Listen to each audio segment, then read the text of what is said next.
আবারও মৃদু শৈত্যপ্রবাহের কবলে উত্তরের জেলা পঞ্চগড়। শীতের তীব্রতা বেড়ে যাওয়ায় পঞ্চগড়, কুড়িগ্রাম সহ উত্তরের জেলাগুলোতে জনজীবন অনেকটাই স্থবির হয়ে পড়েছে।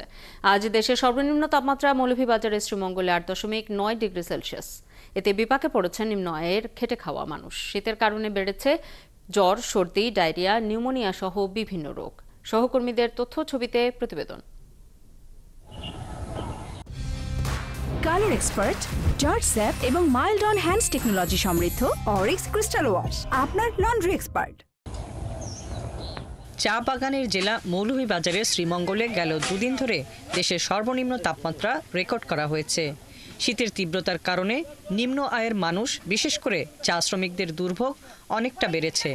শীত লাগে, শীতের লাগে কাজে যেতে পারি না, আর আমরা তোমার কম্বল টম্বল কিছু পাইছি না শীতের কারণে। অনেক প্রচন্ড শীত আছে, শীতের মধ্যে আমরা কি শীতের মধ্যে কষ্ট ভোগ করতেছি। মনে করে এখন যে কাজে আছি, কাজে যাওয়ার পরে বাচ্চা কি ঘরে একলা উদরা থাকে, এই শীতের মধ্যে সর্দি, খাসি, জ্বর ধরছে। শ্রীমঙ্গল আবহাওয়া অফিস জানিয়েছে আগামী 2 থেকে 3 দিন তাপমাত্রা অপরিবর্তিত থাকতে পারে। উত্তরের জেলা পঞ্চগড়ে বইছে মৃদু শৈত্যপ্রবাহ।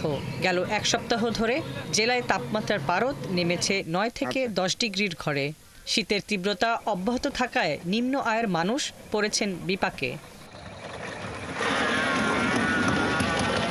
কুড়িগ্রাম জেলায় শীত ও কুয়াশায় জনজীবনে দুর্ভোগ নেমে এসেছে। জেলায় সর্বনিম্ন তাপমাত্রা 11.5 ডিগ্রি সেলসিয়াস রেকর্ড করা হয়েছে। শীতের তীব্রতায় হাসপাতালে প্রতিদিন বাড়ছে ঠান্ডাজনিত রোগে আক্রান্ত রোগীর সংখ্যা। বহির্বিভাগে প্রতিদিন প্রায় 3 থেকে 400 জন রোগী শীতজনিত রোগে আক্রান্ত হয়ে চিকিৎসা নিতে আসছেন। প্রচন্ড শীত, এই শীতের কারণে বাচ্চা 2 দিন থেকে এরকম অসুস্থ। হাসপাতালে নিয়ে যাচ্ছি, স্যালাইন দিলেন, ওষুধ খাওয়ালেন, তারপরও বাচ্চা এখনো সুস্থ হয়নি। এদিকে রাত বাড়ার সঙ্গে কুয়াশার ঘনত্ব বাড়তে থাকায় প্রতিদিনই রাত থেকে সকাল পর্যন্ত বন্ধ থাকছে পাটুরিয়া নৌপথে ফেরি চলাচল। এতে দুর্ভোগে পড়ছেন এই পথের যাত্রীরা।